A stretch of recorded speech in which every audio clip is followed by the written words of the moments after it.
Man, I woke up this morning, I saw a video that said Tom Brady retired, and I was like, damn, this is going to be a great day. And it was. And it's going to get better because we're about to record again.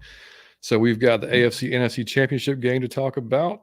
We got another new hire on the defensive side of the ball for our Falcons. We're going to go over some PFF defensive grades, and we're going to talk about who we thought maybe was going to be a stub, ended up just not being that guy for the Falcons. And of course, we're going to do underrated, overrated. So let's go.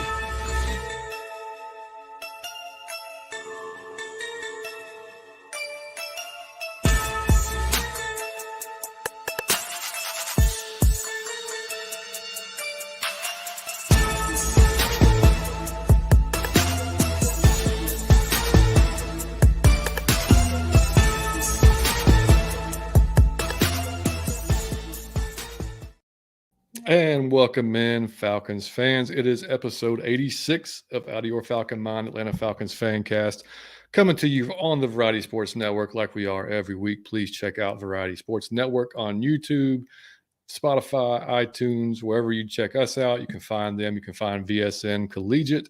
Awesome new shows there. Hoop Southbound is one of those shows. If y'all get into college basketball, check that show out because they cover a lot of SEC basketball and they do a lot of mid-major stuff. And that's coming down pretty soon. Obviously, March Madness right around the corner. So check those guys out. I'm here with my co-host, Mike Cottrell, but it's a great day. It's like a holiday for me, buddy. Like sometimes, man, you just wake up to good news. And Tom Brady crying on the beach. I mean, the beach is my favorite place anyway. Tom Brady crying on the beach. I mean, it warmed my heart like apple cider on a Christmas morning. It's a beautiful day, man. It really is, man. Like I saw that, and I think it's for real this time. I did too. But I would tell you what I've given props. I dislike the dude so much. I want to give him props. For one thing, he said that you only get one long, drawn out one. He could have stretched it just because he is the GOAT. He could have stretched it and tried to make it more. Man, I appreciate it. It was about 60 seconds. Like that was kind of dope. And he left. So that was kind of dope. He didn't draw it out, like I'm saying. I thought that was classy. Yeah, exactly. Yeah. And I mean, as much as we talk shit about him, as much as we don't like him because he's what he's done to our team, I mean, you can't deny. I mean, how fucking good he is. And I mean, like, that's what I was telling my son. I'm like, dude, I was like, I'm glad he's gone. I'm glad he's retired. But it's like when you get a chance to watch that, like, don't miss it. Like, I mean, like you make sure you're tuned in and you see it because we're not going to see. We'll see a guy like that eventually again, but maybe not to that level, man. I mean, like 7 rings. I mean, I'm not going to go through all of his stats, but man, GOAT without a doubt, man. And I mean, you saw JJ Watt tweet out that first for the retirees, first round of golf's on the new guy. So tee times at 10 a.m. Yeah. I'll actually miss JJ more than I'll miss Tom, man. I wish he hadn't retired, man. Yeah. Same. I understand why I did it, but I wish he wouldn't have retired. But anyway, man. Yeah. Anyway, if you guys are checking us out on YouTube, make sure you hit that like button for us. It helps us out so much, getting us out there with other Falcons fans within the community. Subscribe to the channel, tell your friends, all your family. If you're listening to us on iTunes or Spotify, drop us a 5-star review if you'd be so kind. I think we're up to 34 or 35 5-star reviews on iTunes. Now, I will be humble and tell you that was awesome. Come on, y'all. We should be at 3,000 by now, man. It's an awesome show. 5-star reviewers. That's right. Yeah. And Spotify has the same thing. You just click 5 stars. It's done deal. It's over with. You can also email us at atlfalconfancast@gmail.com if you want to send us a long letter about anything. If it's, if it's too long to put into the chat, then go ahead and send us an email. We'll read it out on the show. We've done it several times before. We'll do it again. Buddy, how's your week been, man? Man, I'm going to tell you, it's going good so far. Y'all remember when I said my transmission died? They just fixed it today. So I'll be going to get my car tomorrow. Had a rental car the whole time that was light years better than my car. So I wasn't complaining, Now back to reality tomorrow. Man, going to get the Mitsubishi, buddy. I posted the short. Did you see? I don't know if you saw it or not. I posted it yesterday from the clip where you bought the BMW. Oh, that was awesome. Yeah. I couldn't put the whole clip because it was like a minute and a half long, but I cut it to just that hilarious. I fucking cry laughing every time I see it. Have that. I'm getting the BMW i8. I will get that car. Trust me. I need y'all to do 5-star reviews. Hashtag get Mike out the Mitsubishi. Okay. Yeah, Hashtag get Mike. I want the i8, the BMW i8. I've never had a fancy car in my life. I want one soon. Man, I was so damn funny. I gotta check that out. It's on the shorts, by the way. Yeah. If you didn't see, it was a show back. Shit, I don't even know when that was. Man, that was probably like November or December or something. But and you got to see it. It was a joke, but I said I bought the BMW i8, and you just got to watch it so you get what I was talking about. Yeah, it was hilarious. I also posted the short from it was my comments about Tyler Algier last year prior to the draft. It was the running back show that we did. Starting next week, guys and girls, we're going to be doing our profiles, basically all of our position groups. We're going to start off with the edge rushers. So Mike and I we're already going through film. We're going to be going through film the next week, and our next show we're going to have middle of next week, Wednesday or Thursday. We're going to each have 5 or 6 edge rushers from this upcoming class. We're going to go through each one, what we like, what we don't like, who we think fits our squad. Is there somebody good enough to go at 8? Or somebody we're going to pick down and later on in the draft, all that good stuff. So we had a great time doing that last year. I know Mike's looking forward. I know you're looking forward to doing it this year. Dog, here's why I'm gonna tell you, and this is no offense to no one. I know please don't kill me. Draft shows are boring as shit. Yes, they're usually boring as shit, and I don't even know about college, so I stay out of that. But now I have a really fun way to do it, and I'm excited to go over college players. So I'm really looking forward to that. We're going out of your Falcon mind, going to do it a bit different, but I cannot wait just to go position by position and just even speculate on what because we got a lot of money to spend. We got some good draft picks. I'm super excited to do it, man. And like I said, just to learn, like John hit on Tyler Algier. I just want to see if I can hit on one player, just one out of whatever I call. I just want one. I just want to tie John, so it'll be tied. But it should be. I think I look so forward to that. It's going to be so much fun. A couple of the guys I really like, man, they showed out. Which I wasn't the only one, but I mean, I loved Sauce. And you saw what he did. I loved Karlaftis a lot, man, from Purdue. He's had a great season with KC.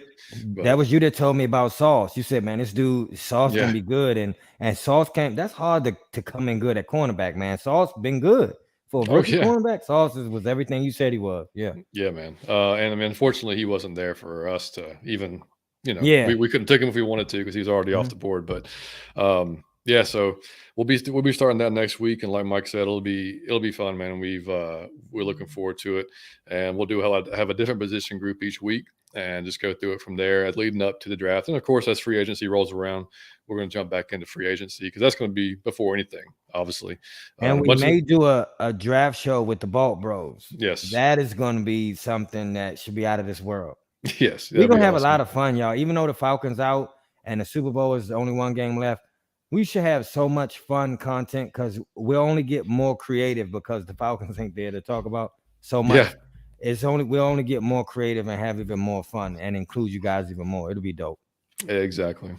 And I don't know if you saw, man, Lamar, they were talking about where Ian Rappaport reported that pretty much that from his sources that he was going to be tagged by the Ravens, which is no surprise. We all kind of figured out what's going to happen. It was a matter of which tag, exclusive versus non-exclusive.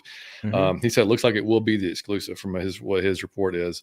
And we went over what the difference is, but I'll read this little exhibit from his interview. It was on the Pat McAfee show, and he said basically, my sense it will be the exclusive. Here's why: if they give him the non-exclusive tag, then someone can sign Lamar to an offer sheet, or get him with the price of 2 first rounders.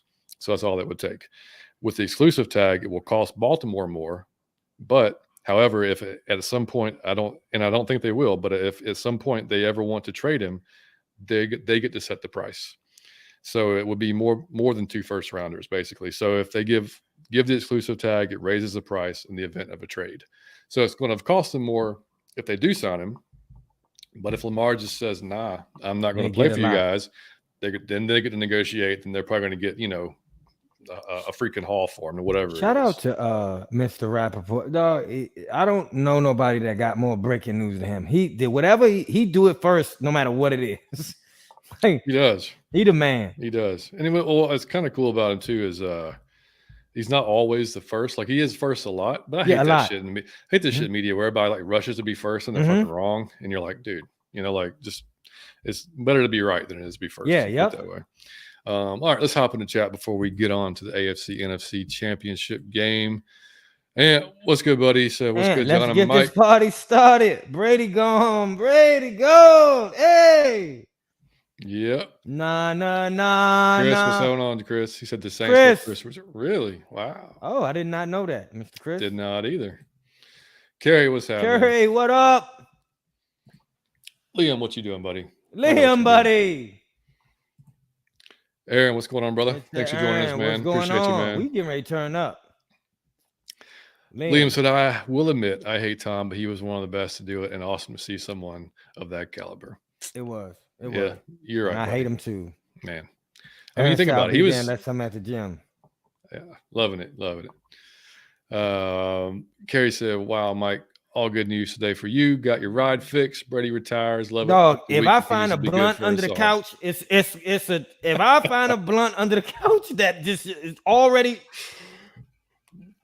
You're just going to be a home run. Log off the show, man. You about like log or right off the show. I'm gonna come back like this. Hey, so yeah. All right, man. So do you watch those games this Sunday? I did, man. It was start with the NFC. We'll start with that one. Okay, start with NFC. I'll tell you something, man. I'm gonna be honest, man. It was hard to watch because I want to see everybody that is a player compete. Yeah.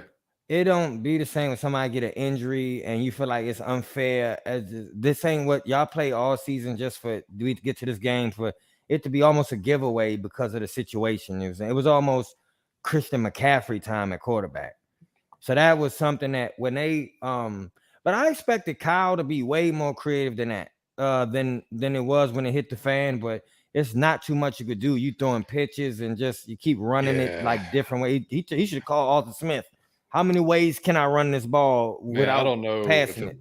I don't know. It was hard to watch. I don't like football like that because I feel like we didn't get to see the two teams go at it. I feel like it was really a giveaway game, and that was kind of I didn't like that. And yeah, so I don't feel like it was the game we wanted to see. I wanted to see a rumble. In the NFC Championship, you want rumble. Oh, yeah. Rumble. The two best teams from the NFC, let's go at it. I thought it was kind of, messed up that everybody got hurt like that. And I didn't see, it didn't look that bad to where you would sit out the game. And then the second guy, he didn't look like he was concussed. So I didn't get why that had to happen. Did you see the replay? His head bounced off. His head bounced, yeah. So if your head bounced, you got to come out. Like he wasn't wobbling on that, but if your head bounced, you got to come out. They probably saw it and was like, "Hey, come check him." And if he doesn't pass that concussion test on the sideline, if he doesn't pass his initial test, he's out. He must have didn't pass it. Yeah. So and I mean that's part of the reason too. I mean Josh Johnson, man, he's been around like every team for his entire he's not good. He's terrible. I mean, like kudos to him. He's played in the NFL for however long, but he's been a third, fourth string guy. He's been a practice squad guy. He was not ready for that moment, man. No, he wasn't. He did not think he was going to be playing. He shouldn't have been playing. Yeah. But he was not ready for that moment. Not against that defense, man. No. Eagles had 70 fucking sacks this year, dude. 70. That's crazy. What would you do? Like, I don't even know what to think about that. It seems like an unreal number. It seems like a Madden number. Yep. Like it's insane. On rookie. Yes. On rookie. Exactly. But, shout out to Jalen, man. Again, I don't follow the Eagles, but what's really impressed me, y'all will notice I'm only impressed by character, and everybody that talk about the dude be like, oh, he here before everybody. When we get here, he already here. He kind of live here. He spent the night damn near, and he the last one to go. That preparation, man, to see that pay off for a young dude that's kind of private. He even showed his girlfriend, and I know he private about that. He had his girlfriend out in public, and it ain't that she ugly or nothing. He's just a private person. Yeah. And to see him with his girlfriend and all that preparation paid off. I'm not even a fan of the Eagles, but people like that prepare like that, I think you should get everything you came for. So I can't be nothing but happy for that dude, man. Yeah, dude. I am. I mean, like I got nothing but love for that guy, and he didn't have a great game. I mean, he did what he had to do, but he didn't have a great game. I mean, if Brock stayed healthy, and I think then the 49ers would have been right there in that game. I don't think they would have ran away with it like they did. like that first catch by Devonta, that wasn't even a catch. That should have been. That was that amazing. wasn't even a catch. Yeah, but you see how smart he was. That all of us was like, what is he doing? Like, you clearly caught it. He was like, run the play. He knew he didn't catch it. Yeah, exactly. And so I mean, I was like same as you. I was not rooting for either team, but I like Jalen obviously from Bama, and same thing with Devonta. So I was rooting for those guys to do well, and of course they did. That defense, I mean, were they at Bama the same time, John? Yeah. Oh, I never knew that. So they played together? Even Landon Dickerson, their left guard, he was the center on that team. Yeah. I never knew that. Mm-hmm.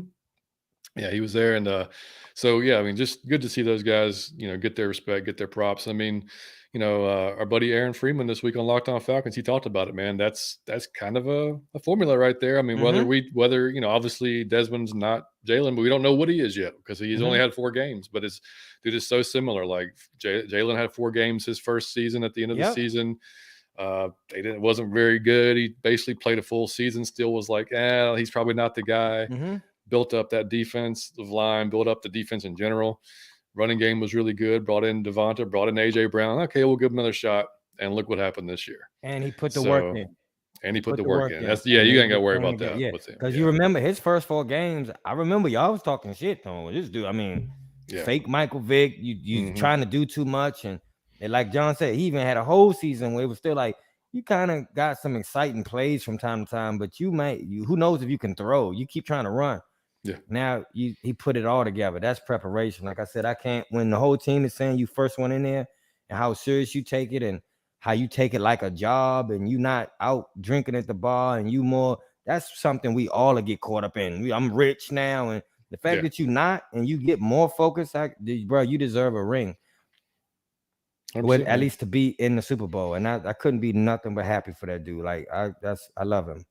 Now when Brock got hurt, like I first thought it was his fingers or something like that. Maybe he hit a helmet, something like that when he came through. And I kept seeing him like kind of grab his arm and massages, and so I thought, okay, maybe something was elbow. Obviously, didn't know what it was. But did you see something? Like, did you see Reggie Bush's tweet? No. He was talking about how he needs to get back in there, and like he's how Mahomes was playing on like a broke foot or whatever. That from a few people. Yeah, but dude, like 2 weeks ago when Lamar didn't play, Reggie's tweeting, "No, Lamar, keep yourself out of the game. Like, you don't want to go in there and let you 100%." Dude, the dude had a torn UCL. Like, obviously you don't know that. Maybe don't say anything until you find out. Like, dog, I don't question football players' toughness. What I say is this is I believe that when you in the NFC Championship, if you can play, you will play. I don't think there's no player that go out there for training camp and go for practice and he get in the game and he just don't want to play. That boy it didn't look that bad. So you might say you just get in there. But dog, that's your throwing arm and your job is to throw the ball. Like if you know you're gonna be throwing an interception, you would be like, damn, I'm gonna hurt the team. So but he came back in. I was almost like, okay, he might, but he didn't throw. You could tell it was his arm was. No. He threw like a little screen pass. That looked like it hurt. I mean, but I mean, when you tear your UCL, man, that's Tommy John surgery. That's what all the pitchers in the major leagues ended up getting. And they're out. He's going to be out for probably a year. John, can you explain that to people? Just because you know what that is, can you just? Because I know it didn't look bad. So just for anybody that's saying, "Oh, he's soft," can you just explain like what that is? Well, yes, it's the ulnar collateral ligament in your elbow, right? So, like, it's that's Johnny Yates talk. I don't know what John just said. I don't know what he just said. What? Ulnar collateral ligament. Okay. Yeah. So if it's torn, you can't throw, dude. I mean, like you can throw, like, but it's not gonna. I mean, you're going to keep on damaging. Like, there's been pitchers that like have thrown with a torn UCL, not knowing it, and it just keeps getting worse and worse and worse. So it's and also he was talking about how he was getting like shots, like little nerve ending type shots throughout his arm. He kept feeling that's what that does. Like you can't control it, man. Like it's so I wasn't mad at him for not going back in. He would have definitely came back in if he could have. There's no way that he would have been on the sidelines. He was undefeated as a freaking quarterback so far tonight in the NFC Championship game. So, but I just thought that was kind of lame from Reggie. Like, come on, dude. Like you're a football player, brother. I remember you getting hurt quite a few times and keeping your ass quite a few times.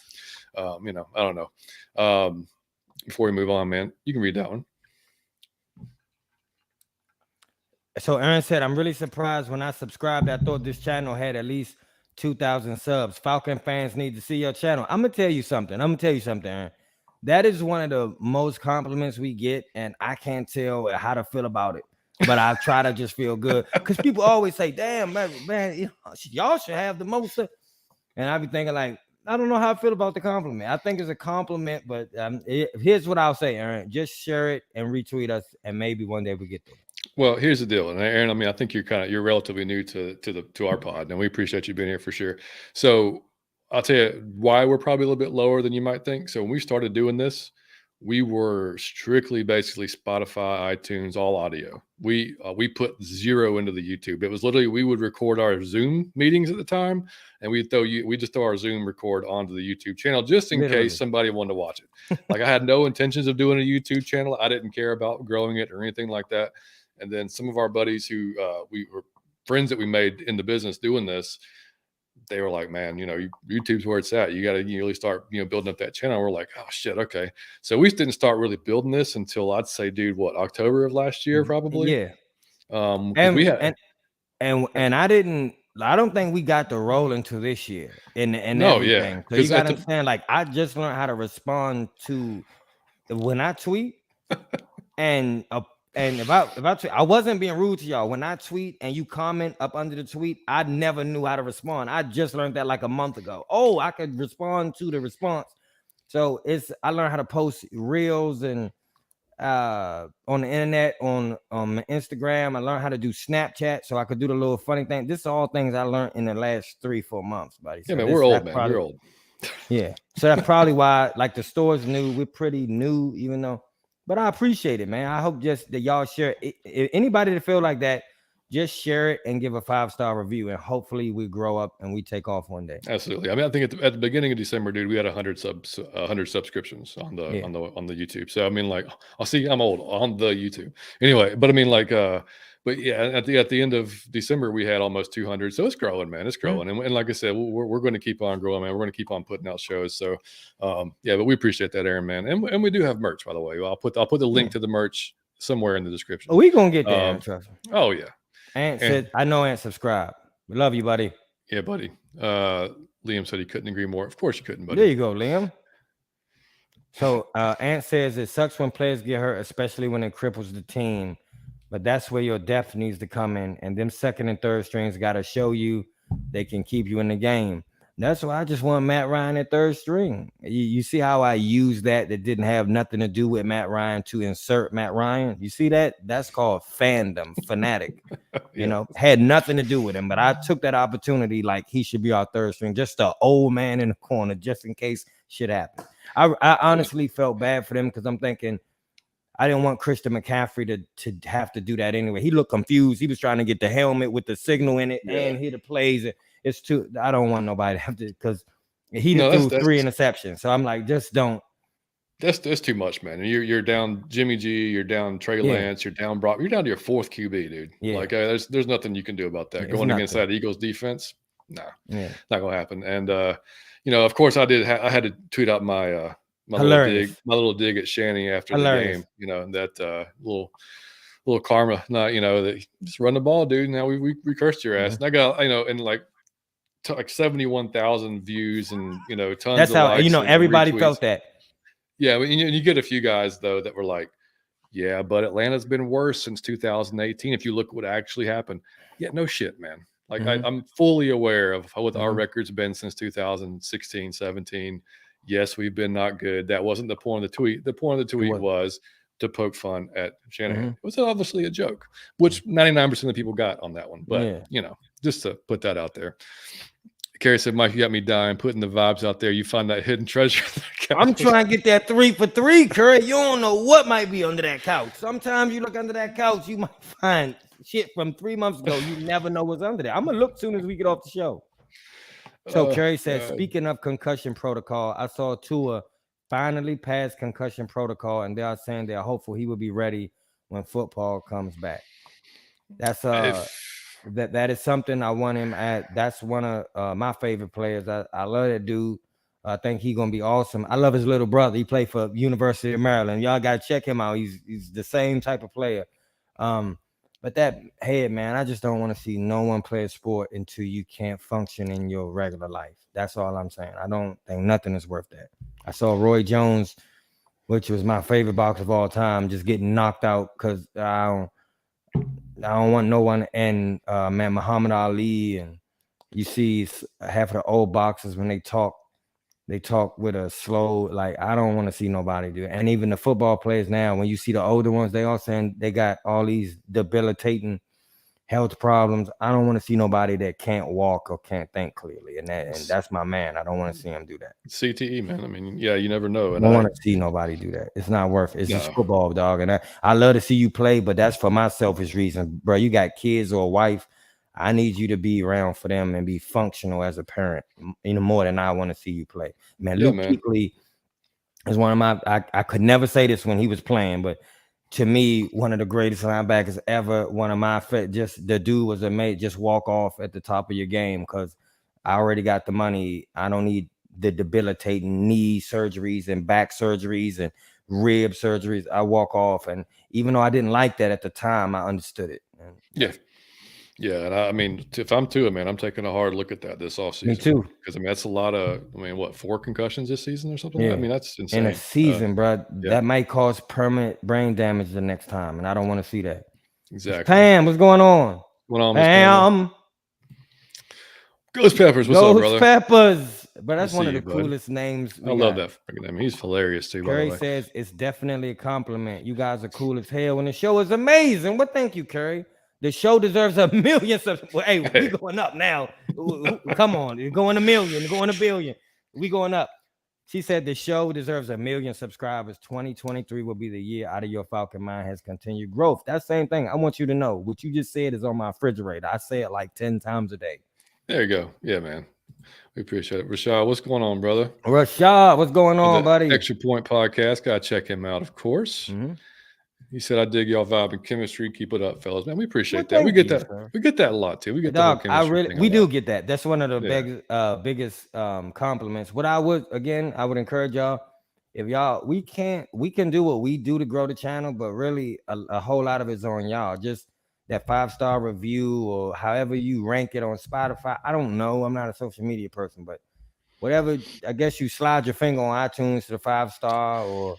Yeah, you just select it. Yeah, you just pick 5 stars, and it'll give you it gives you a little thing you can write something about it, or you can just click 5 stars and go on. I know just go to YouTube and subscribe. Go to like the Instagram. Man, our Instagram is, please go over there and subscribe. That's all I'm gonna say. We got like 7 subscribers on Instagram. No, it's more than that. But we don't do a whole lot on Instagram. Yeah, we learning it. I'm telling you, I'm learning it. By this year, when off season, I'll be proficient at social media. By the next time we come around, it'll be Snapchat, TikTok. I guarantee you, I'll be proficient at it because I'm doing it for this other thing I'm doing. So I'm coming. Yeah, I think I'll probably just let you handle Instagram, and I'll. I'm telling you, I'm gonna act a fool on Instagram. Yeah, that's fine. Inspired by Balt Bros. We'll just do that. Yeah, you're right. With Kyle and his crazy shit. Yeah. All right, man. So on to the AFC game. So that was a fun game, man. That was what you wanted to see, man, down to the wire. I thought the refs were god awful for the majority of that game. The extra play they got, which the guy, and I saw, we saw the replay, the ref running on the field trying to stop it. And by the rule, you have to redo it. I get that. Didn't end up costing them anything. But man, I felt so bad for that dude, man, Desai at the end of the game. But you can't push the quarter. I mean, I know it's the heat of the moment, man, but you just got to let up at that moment, man. Mahomes running out of bounds. Can't push him right there. He was crying on the bench for a long time after the game. He was crying at his locker. He had a teammate next to him, trying to help him out and get through it. It's going to take him a while to get over that, buddy. It's going to take him some time. I say this, man. Before that game, because Mahomes was hurt, I heard a whole bunch of people talking. I'm telling you, man, that is my favorite player that is not on the Falcons. That dude is, I'm not going against him. And I hope he win. I love Jalen, but I love Pat Mahomes. Pat Mahomes is never out of the game. Pat Mahomes, you took Tyreek away and y'all said he was struggling. Pat Mahomes became a better overall quarterback without the weapons. Now he know how to use everything on the field. Pat Mahomes was hurt and still pulled that off. What can Pat Mahomes not do? I seen him throw across his body, which you should never do with perfect accuracy. I seen him throw just a shovel pass. I don't know what Pat Mahomes can't do. I love Matt Ryan, but it pales in skill level. I love any other quarterback, but they pale in skill level to Pat Mahomes. I'm sorry. And that was him hurt. Man, still took his teams to the end. Just the toughness of being able to play through that. I know it was killing him. I hope he win a Super Bowl. I'm never gonna root against him in the Super Bowl. I love Pat Mahomes. Yeah, he's I mean, cannon for an arm, fun to watch. Yeah. I mean, can do anything. And Great person. Seemed like he's never out of a play. I mean, like he can. Yeah, never. No matter what. And his team can be down 3 scores, and you sitting there. When we get down 3, I'm thinking I should try to reach under this couch and see what's under this couch, and then walk off. Like I should take the dog for a walk. Like it's times I've done that with Falcons. You feel like this is over. And when Pat Mahomes down 3 touchdowns, I'll be like, ain't moving. Yeah, I know he can do. I've seen him do this so many times. Like I'm his biggest fan. Like that's my man. So I'm really happy for him, man. It was crazy. James Palmer from the NFL Network was on 680 The Fan here in Atlanta this week, and he was talking about how if you'll notice, like in between plays, like Pat will obviously try to get the play in it, but not only is he doing that, sometimes during the drive, he's after a play, he's walking like toward the sideline, yelling at the sideline what he's seeing during the drive. So they're actually making adjustments on the fly during the drive, and like you don't really see a whole lot of quarterbacks do that. So that's pretty impressive too on what he's seeing. And I mean, he's the Beyonce of quarterbacks. There are times I try to see Beyonce and just say nobody perfect, so I'll find her flaw, and I just be like, dog, how you have pretty feet, you got nice thighs, you got nice stomach, you pretty, your hair's nice, your teeth are good, you got dimples. I hate you, but like you're perfect. Like I feel like Pat Mahomes is that way. Point to me his deficiency. Yeah, I'm not even, he don't even play for the Falcons, but I can't find his deficiency. That's why I'm like, Jesus Christ, we never seen. I could find even Matt Ryan's deficiency. Like what he not good at. You seen him run, it make your knees hurt. Oh, it did when he run for sure. Made my knees hurt this year watching him run. So like you can see that in Tom Brady sometimes and Aaron Rodgers. With Pat Mahomes, point me the deficiency. Yeah, and I think their defense was right behind Philly this year as far as sacks. They were like 50 something, I think 53, 54 sacks, which is still an insane number. I mean, so it's like they're all around team, man. I mean, it's not often do you get the number ones from both conferences facing each other in the Super Bowl. There's always, typically an upset or something like that. So it should be a hell of a game regardless, man. I'm with you though. I can't really go against Pat as much as I think that Philly team is probably the team that can do it, but I mean, I can't really, but I can root against him, but I can't, I cannot bet against him. I can say that for sure. Yeah. That's how you say it. Yeah. I couldn't bet if I had money to put on it.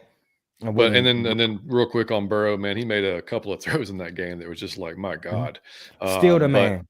Yeah, still the man. I mean, regardless of what, regardless of the loss, that's the man. But they did a lot of shit everybody talking. Like Joe. They did a lot of shit talking going into that game. So like you gotta be careful, man. Like, the Burrow head and Eli Apple running, he always runs his mouth. So I mean it was, you gotta be careful going into that type of situation talking, because it's gonna come back and bite you at some point. And speaking of the mental part of the game with Mahomes, y'all got to check out Ritter did a little interview with Evan Burchfield from Falcoholic this week. It's on the Falcoholics website. Falcoholic, don't never miss. Nope. And they talked about he talked about the biggest difference from college to NFL, and he said without a doubt it's the mental side of things. It's being able to to process everything quicker, and he said that's the biggest adjustment for him, which we've talked about on the show I don't know how many times. So it's just once he gets that mental side down, if that's who we're riding with, I think he'll be just fine, because obviously the physical parts we know he's got the arm, so as long as he can figure out the other stuff, he's in good shape, man. Which like I said, we've already went down that road. I'm not going to chalk it up again. Curry said, I appreciate you guys being on YouTube. I've listened on Spotify, but I prefer to watch video of the show for sure. It feels more personal. But you a part of the show, Curry. Hey, Curry, if you ever leave the show, I'm leaving the show. I'm gonna walk off. Or you can see just empty chair. If you leave, I'm leaving. So he'll go. He gonna answer, Mike. I definitely believe Matt Ryan would have been a great mentor to Ritter. Facts. I still got the number 2 jersey for sure. I got the Colts one. I got the Falcons one. I got the T-shirt. I got the figurine. Yeah, that's always gonna be my guy. So Ghost Pepper said, at Mike, real talk, Roy boxing well over his prime. It's a sad sight to see, dog. I didn't. Sometimes you don't want to, like, even Matt. I love Matt Ryan, but when you saw this year, I just like, oh, cut it, go. But before you embarrass yourself, when you play, if he play again next year, he'll embarrass himself. So before we get to shaming ourselves and embarrassing ourselves, go ahead. Roddy White, I feel like he left at the perfect time. He wasn't getting no separation no more. I love. No, Roddy he wasn't White. the same guy. No, he wasn't the same. So before we get embarrassed, like Julio Jones, go ahead, man. Before we get embarrassed, we start shaming ourselves. You know. D said, "What's going on, fellas? Who would y'all take with the 8th pick?" Man, I'm undecided at the moment. It depends a lot on what we do in free agency, on who we address, who we get there. Just getting into the edge film that I've watched so far, like it's not nobody is just like jumping off the screen at me. Like we got to take him at 8. You know, like there's like Tyree Wilson is interesting because he's 6'6", 275. He's ridiculous beast of a dude. Just depends on how he kind of grades out and some of the measurables, stuff like that. Miles Murphy's another guy. Breesy, I don't know if there's anybody that's just like, blowing me away yet. If we address the defensive line in free agency, I'm totally fine going corner because there's some damn good corners that, and I'm fine with trading back. If they decide that you want to go D at 8, because we never know, dude. They could pick another receiver. Who the hell knows? What they could do.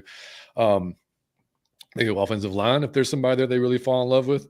But I will be totally fine trading back to a team 12, 13, picking up more picks and still picking up that corner that we want there. I mean, whether it's Christian Gonzalez or Oregon, Cam Smith, Witherspoon out of Illinois, Clark Phillips out of Utah. There's several guys there that we could slot in a CB2 there that I think would be good fits. So I'm not opposed to it. I see a bunch of people pissed off about people even talking about going anywhere other than edge at 8 because we need so much help on the defensive line. I get that, but you don't just reach.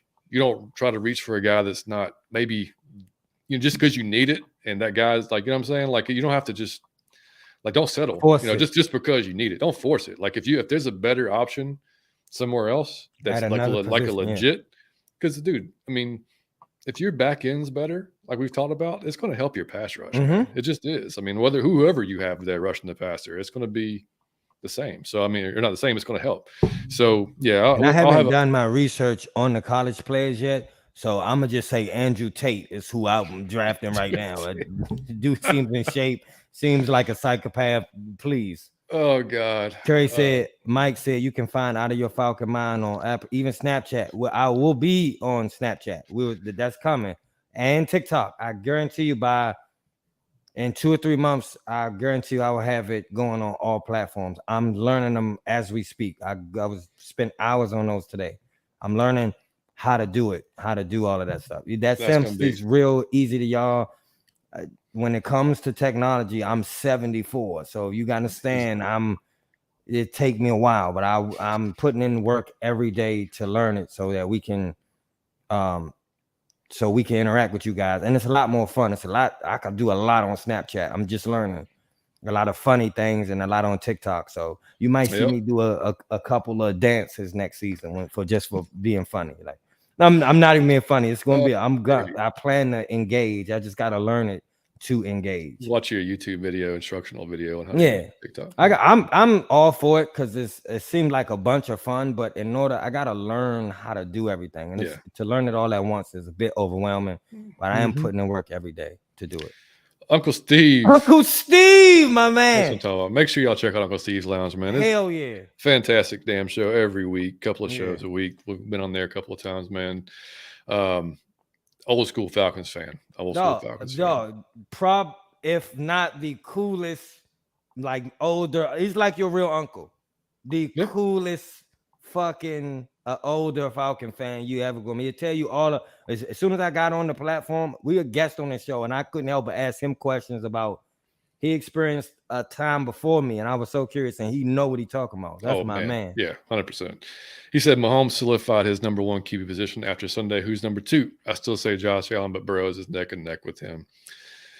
Yeah, I can't disagree, man. I think I'm going Burrows. Yeah, I can't go against Smoking Joe, man. Joe looks sharp, but Josh Allen is your guy, right, John? Like you love. Yeah, I love Josh Allen. I it's tough, man. Like I love the swag and all the thing that Burrow has. And he backs it up, I mean, but I think if you stick Josh Allen with receivers like Burrow has, then my God, because Josh pretty much had, Gabe Davis is no slouch. And obviously Stephon Diggs is good, but I mean, it's not Jamar Chase and T. Higgins and Tyler Boyd. And, I was happy for Joe got Hurst, everything. Man. I was happy for Hayden Hurst, man. He had a good season this year. I thought, I was happy for him because he wasn't used to his ability here in Atlanta. So, it's one of those 2 guys for sure, man. I don't even know who else would be right there. Or you could say, if you wanted to say who the real number 2 is. That's 16 people. I just find ways to keep including Matt. What's going on, James? Good to see you, brother. Kerry said Mahomes, Burrow, and Allen. I think it's your preference, man. I think it's your preference.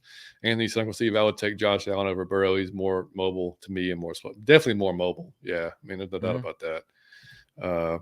Ghost. That's hilarious. Hey, Ghost, that's hilarious. That's a good one. He said Mariota 1, Mahomes 2, 3, Burrow 4, Allen. That's freaking hilarious. JJ, what's happening, man? JJ. He said, I'm late as usual, but I'm in the building. Hey, buddy, it's all good, man. Better late than never, buddy. Glad you came, man. Kerry said, I was rooting for the Bengals. Sad they got cocky because they played more with a chip on their shoulder prior to this AFC Championship game. 100% I think agree. Being undefeated against Mahomes got to him. I do too. I think when you hear like, oh, he ain't ever, when you know he's that good, but you feel like he can't beat you, so you are his superior. And I'm thinking to think you superior to Pat Mahomes is a bad move for anybody. He is the best. He is the standard. And we love Joe Burrow. You were cooler than him, but he is the standard for skill set. There's no one like him. Yep, 100%, man. I'm gonna say that's a tough call, Anthony, but I agree with you. Mariota who? Kerry said, yeah, Mariota who? The dude that walked off unprofessionally after we talked about what a good character person he was, how great he was for the locker room. You made a fool of me, buddy. The same guy. Yeah. All right, man. So we made another hire this week. Okay. On the defensive side of the ball. And I'm loving it, man. Like, I'm loving what we're doing so far. Jerry Gray was hired. He and a lot of people. Who is he? Oh God! All right, so he has been the Packers defensive backs coach. Basically, he has a history with Arthur Smith, which shouldn't surprise a lot of people.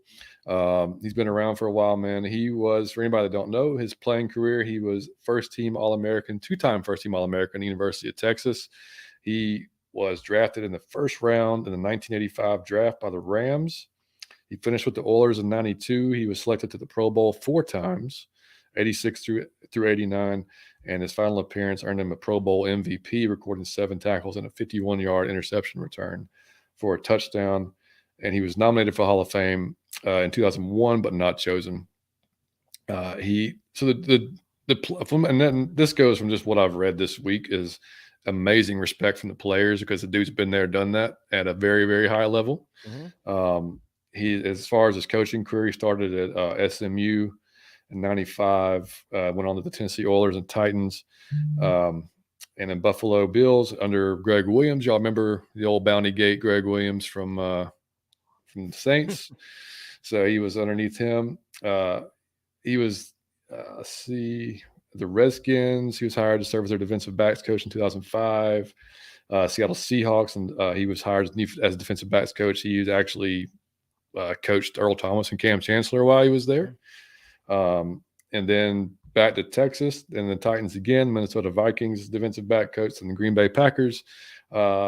again, a defensive back coach, promoted to defensive backs and passing game coordinator, and of course hired by us. So the fact that Nielsen hasn't been really calling plays in his career, and Jerry has, he's been there, done that as well. I think it's a good combination, man. I was gonna say that's gonna help a lot in tandem.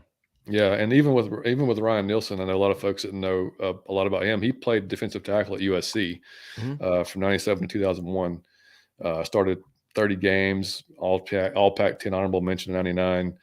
He spent just a couple of years. Actually, just the Philadelphia Eagles. They never actually really made it in the league.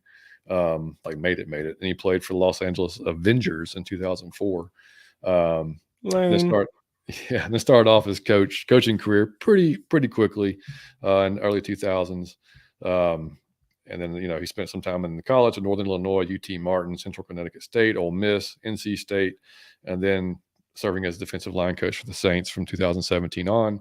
And like I said, man, on the last show, our buddy Chris, who's a huge Saints fan, he was pretty pissed that he was gone, because he was such a integral part of that pass rush and developing. And me and John did a Saturday show that was damn near, if not our highest rated show ever. It was, and we just went off the cuff. It was the last show we did was damn near, out of the whole time we've been doing this, that was almost our highest rated show we ever did. It was cool though, man. We went through quarterbacks and kind of like draft. If y'all didn't see it, it was dope. Come back and watch it. Yeah, come back and watch it. It was like an impromptu thing. We didn't even. We just he hit me the day of or the day before. And like, you want to do this? Like, yeah, let's do it. Yeah, might do that more often. It went through the roof. So yeah. So with those two guys though, man, like it just seems like, and I don't know how it's going to affect our draft. It may not affect it at all. We knew what deficiencies we had, and we're going to talk about that in a second. But with Nielsen obviously being a defensive line guy, that could affect who we go with at 8. It could affect how we approach free agency. Having Gray back there to work with AJ, to work with whatever safe, whether it's Richie and Jalen again, or if we go bring in a Jesse Bates or a Von Bell or somebody like that, who knows, but I mean, it's just to have those guys there. And I think they let go this week. They fired Monachino. They fired I think 2 other guys. I think Frank Bush probably keeps his job. Linebackers coach. Yeah. Nothing wrong with him. Unless there's just somebody specifically that Nielsen wants to bring in. But it looks like, man, it's all trending in the right direction. And we might actually, be progressing in the way we've wanted us to do for years, but just haven't, so. But I don't want to get too happy and get ahead of myself. So defensive PFF grades this year, we knew the defense was kind of, nah, but they stopped people. They didn't allow a whole lot of scoring at the end of the season. They got a little bit better. So looking at corners first, man, not a really great group of guys overall. We know AJ, obviously. Now, he had 800 snaps at corner, which was the most of any corner that we had. Next behind him was Darren Hall at 633. Darren Hall, this is where, PFF's a little strange. Darren Hall recorded a higher PFF grade overall than AJ Terrell. I never get PFF. 65.5 to AJ 63.9. They gave him a 67.3 in run defense for AJ and a 61.8 in pass defense. The run defense is where Darren made up for it. He had a 79. So that's where, it kind of balanced. That's where it gave him the lead there. But we all know that nobody's taken Darren Hall to start over AJ in any universe ever. So, I mean, that's just kind of where those numbers lie. Isaiah Oliver was the highest rated corner at 77.9. Yeah, but he had half the snaps. He had 349 because we know, he was coming back from injury. When he was in there though, man, I mean, he was good. He had the highest rated run defensive grade of 81.5, and his passing was 70. I'm sorry, his coverage was 72, and his run defense was 70 or so 81. So, I mean, it's one of those guys we talked about, that they bring him back or not. And I think they probably will, man, because dude is going to be a versatile kind of hybrid guy that you can use, whether it's corner, whether it's safety. I mean, I could even put him there if they have to. He's big enough to play. I want to see him at safety. He's big enough. He's big enough. I think that was Smitty that said that first. And I thought about that was a good fuck. That was Smitty. I want to see that now that he brought that up. Yeah.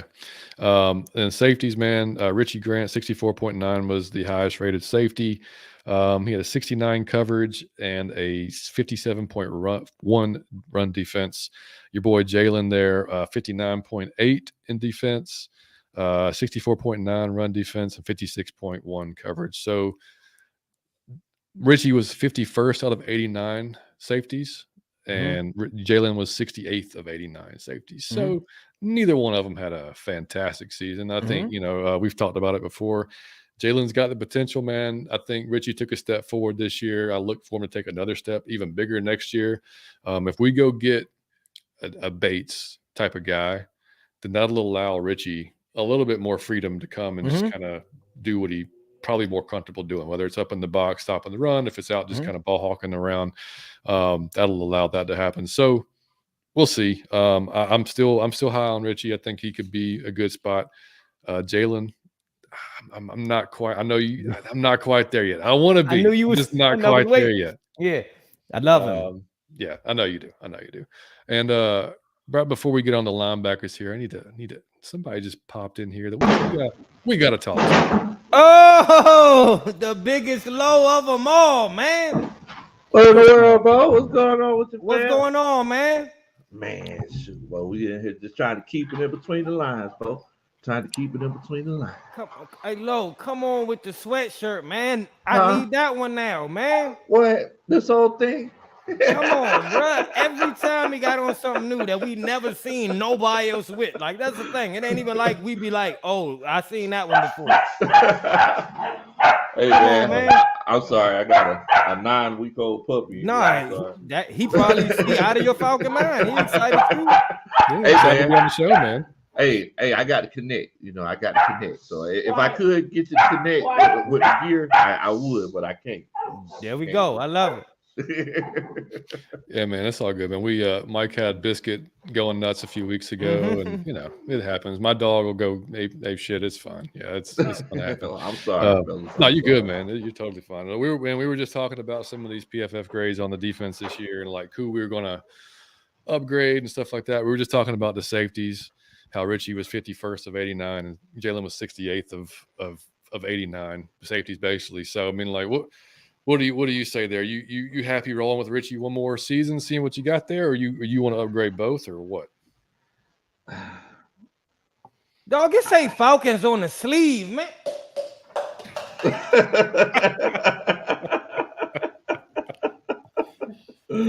Come on, man. To be honest with you, it's like I wasn't too crazy about the Richie Grant pick a couple of years ago. I felt like there were some better safeties that were out there, like a Merrick, Andre Cisco, like all of those guys. But moving forward, I think I would keep Richie one more year and move on with that strong safety position. Yeah. So Jalen Hawkins, might have to, go in a different direction there, and then next year, see how Jalen's performing with the new DC, and Richie, see how Richie's performing with the new DC, and take it from there. Yeah, we were just talking about Jerry Gray. He'd had that experience working with Cam Chancellor and Earl Thomas. So I mean, that's that's pretty good little feather to have there, and just being, I think that's going to be a very, very good hire, man. Very underrated. Yeah. Just like, I mean, for our young guys in secondary, man, it's going to be great. Oh yeah. Yeah, looking at linebackers. We obviously know that we got to make an upgrade there. Rashaan Evans had a good season. He tons of tackles. Kind of reminded me a little bit of Keith Brooking. Like he's going to make those tackles. They may be 10 yards downfield, but he's going to make the tackle. You know what I mean? 59.6 overall grade. And that was actually weird. They listed McCall Walker as an edge defender, which I thought was different. But either way, he was kind of, he started off with the green dot. It took the green dot away. Yeah. Pretty much got supplanted by Troy Anderson. That hurt my heart. Anderson, look, Troy had his ups and downs too, but people got to remember the man played one full season of linebacker. His junior year, he played linebacker. That was it. So I mean, he's about as raw as they come when it comes in the league. And you're talking about coming straight into a Dean Pease defense where not too many rookies play anyway, unless they just, have to, or unless they show the aptitude. And that's what, Frank Bush, man, he spoke very highly of him. He kept saying, what he showed in practice. And it was just basically just a matter of him understanding the game, letting it slow down more. Because you saw him, sometimes he'd run himself out of plays, but you'd see him flash and see him I forgot which game it was. I think it was the Bears. He shot the wrong gap, and then redirected himself and still made a tackle behind the line of scrimmage. Yeah. And you were like, damn, okay. So you saw that type of ability. So all the athleticism in the world, man. So you just think that guy under the right tutelage, and who knows how Nielsen may want to use him. I mean, he's the size of some of these pass rushers. Maybe he'll line him up 7 outside, 9, who knows, and then have him coming off the corner. That could be scary for some tackle trying to stop that speed coming at him. So looking up for sure, man. No, so now we were on someone else's show, and as much as I try to be respectful when we on someone else's show, if y'all notice, I let whatever opinion you got, I let usually fly, and until we went on somebody else's show, and some person said that Troy Anderson just wasn't good, or said something disparaging. And I told him first, my reply was, man, you out your Falcon mind. That I don't know what game you watch.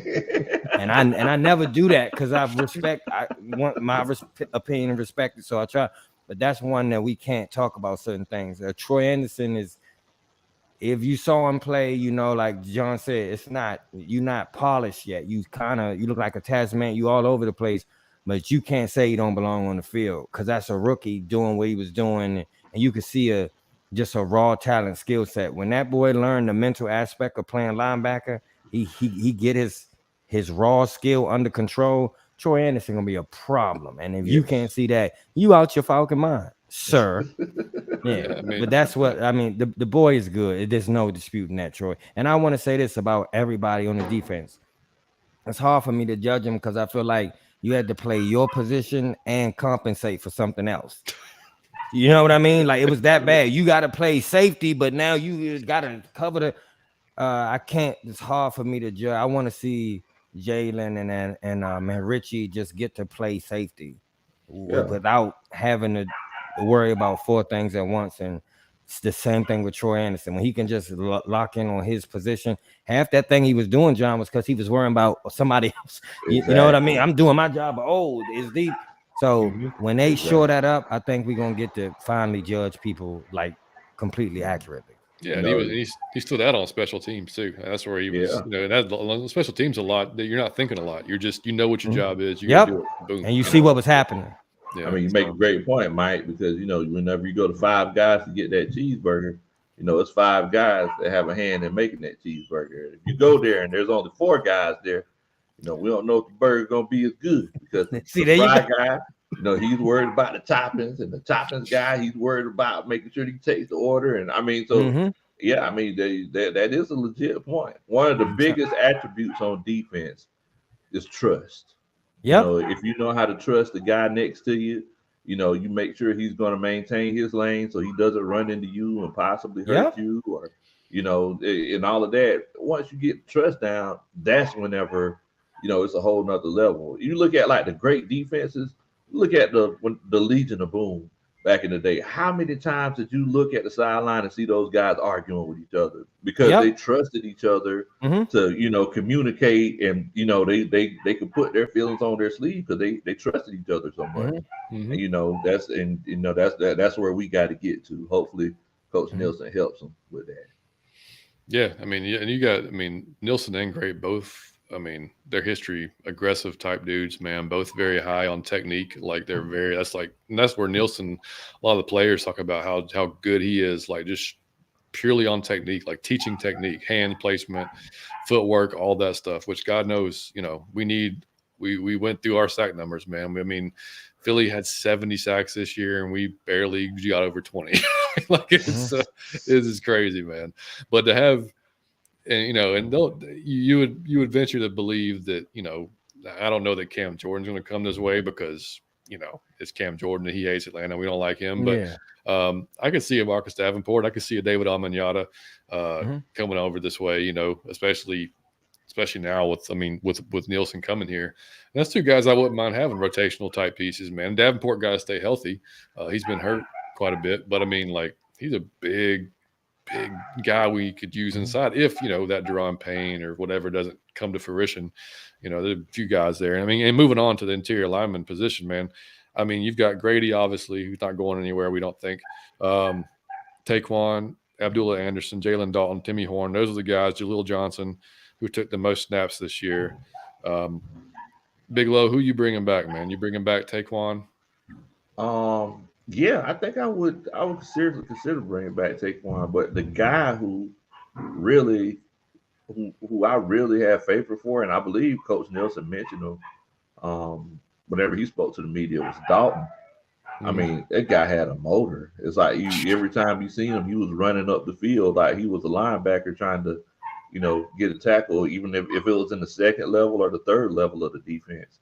So guys with motors, that's something that you just can't teach. Yep. He batted down several balls when he was Yes. He was very active, man. Yeah, I like him. Yeah. I got a question though. I just gotta ask you something. I just thought of this. So we've had Low on the show a few times, and every time we ask him something, like he gives just great answers, calm, cool, and collect the answers. Low, like, do you get who on the Falcons team are you stupid excited about? I have never seen you get stupid excited. Like, who is it a player that you be like, that's my mother and man, like that's the dude? Do we have a player on our team that you just be like, I'm not hearing it, I don't want to hear it, that's the dude?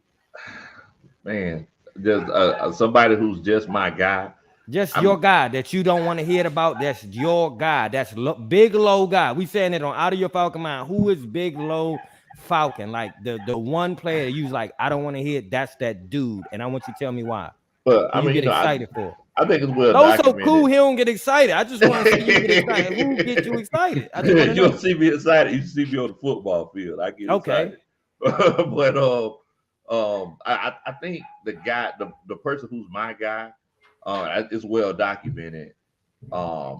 Desmond Ridder,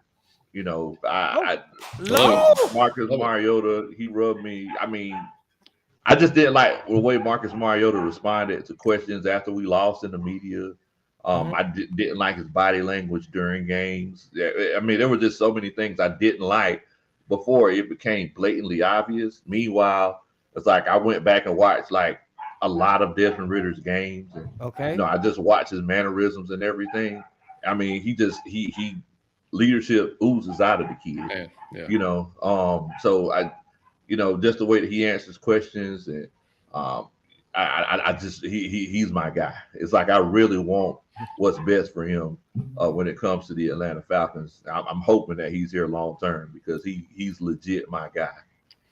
It's funny, man. Glowing endorsement, Big Low. I love it, man. It's funny, man. We were talking earlier. James Palmer from NFL Network was on 680 The Fan earlier this week doing an interview, and he had said a couple of things. He talked about Ridder, and he said, they asked him about Lamar Jackson, if that was if that was a real thing, if that could happen. And he said, oh, yeah. He said, absolutely. So I could see that happening. He said, I think, Lamar would be tailor-made for – the Arthur's offense. Like, there's no doubt about that. But he said, I also go back to when he was covering the draft last year. He said, man, he goes, they felt like, as far as they being the Falcons, fell in love hard with Desmond because of his leadership, because of, all those intangible things we talk about. And they were hoping that everything that they saw on the field at Cincinnati 42-6 record, I believe it was, would translate, to the NFL, because they just felt like, man, he's got everything from the neck up that we like, so we just really hope that if he can do everything else, then we're good. So, all this offseason talk about Lamar could be absolutely for naught. It may not even be on their radar, if they're just convinced like, hey, we're good here. We're going to go ahead and go out and get a backup, a good, veteran backup to help him, push him, whatever you want to call it. That might be the way they go. But he just wanted to make sure. I think that Atlanta knew that guys like they were infatuated with Desmond last year from the moment they couldn't believe he was still there in the third when they took him. So that was kind of the reason. So we'll see, man. I mean, I hope you're right, Lo, because that would, like we thought about it, man. If you can hit on a third rounder and that'd be your guy for $1 million, I mean, my God, man, what that can do for your team is ridiculous, man. Gus Pepper says, "What in the world, Bo?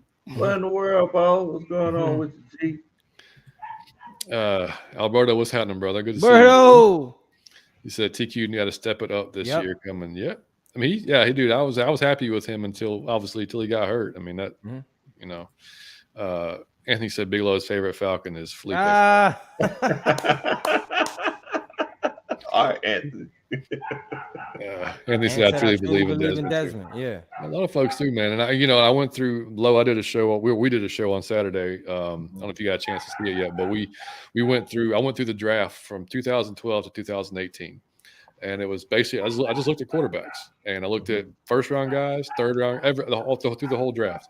And there was only a couple, man. Like Russell Wilson, obviously, Nick Foles, Dak Prescott. Later round guys that ended up being a viable starter in the league, and that was really it. But then you at the same time you've got Mitch Trubisky going number 2, and then Patrick Mahomes going number 10, and then Lamar Jackson going 32. So we've talked about it before, man. That QB position, man, you just never ever know, man, until they hit the field in the NFL and have to make those decisions on the fly.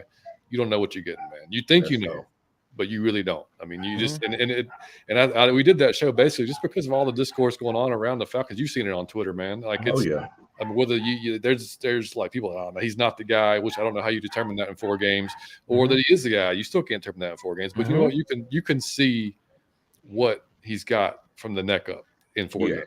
And you can see if you watch the mic'd up Desmond Ridder, the 4-minute little clip. The leader, like you said, man, leadership, not even a question. Like it's there in bunches. So for him to be in his early 20s, dude, I mean, I would dare to say the kid's more mature than I am. I mean, he's just mature, man. He's one of those guys. Whenever things are going wrong, you look at him and say, "Hey, what are we going to do?" Like he's just that quarterback. And, at the end of the day, that's what you want. And I go back to say, I'm not bashing Marcus Mariota. Like I said, it's well documented. I just didn't like the whole process of getting him from the beginning. He didn't even have a tryout. Like we didn't try out different quarterbacks after Matt Ryan left. Marcus Mariota got signed the same day that Matt Ryan was traded. So it's like it was a foregone conclusion. But just random things with Marcus Mariota. Like there were different things that he just didn't try to fix. The low snaps. Isn't it ironic? And this isn't a 1990s pop song, but isn't it ironic that that's a great pull right there, buddy? Isn't it ironic that whenever Desmond Ridder starts to play, that snaps magically start looking better?